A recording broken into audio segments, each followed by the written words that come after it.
محترم ناظرین، آج دوزخ کی حقیقت کا بیان لے کر ہم حاضر ہیں، تو آئیے ویڈیو شروع کرتے ہیں۔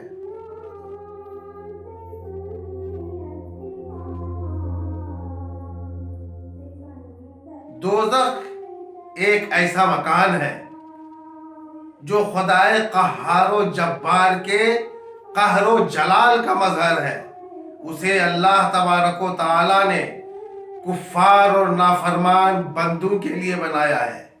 اس کا ایندھن آدمی اور پتھر ہے، اور دوزخ کی آگ اتنی تیز ہے کہ دنیا کی آگ اس کی آگ سے 70 جزءوں میں سے ایک جز ہے، یعنی دوزخ کی آگ دنیا کی آگ سے 70 گنا زیادہ ہے۔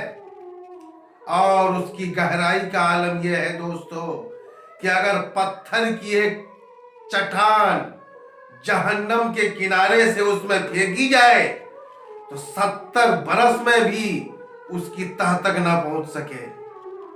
دوزخ 7ویں طبق زمین کے نیچے ہے۔ دوزخ کے بھی 7 طبقات ہیں۔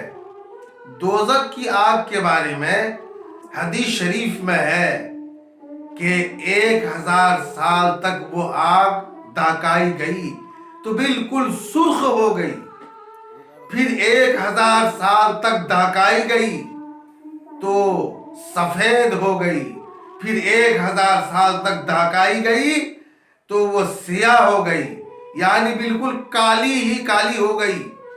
اب وہ خالص سیاہی پر باقی ہے، جس میں روشنی کا نام و نشان نہیں ہے۔ قیامت کے دن فرشتے جہنم کو کھینچ کر لائیں گے۔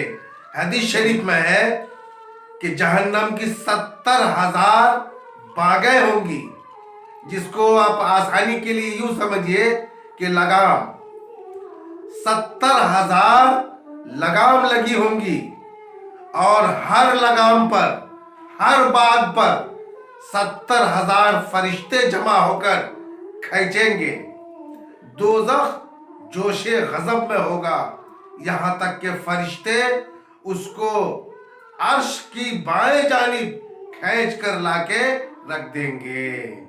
اللہ تبارک و تعالی تمام مومنین کو جہنم کی آگ سے محفوظ رکھے۔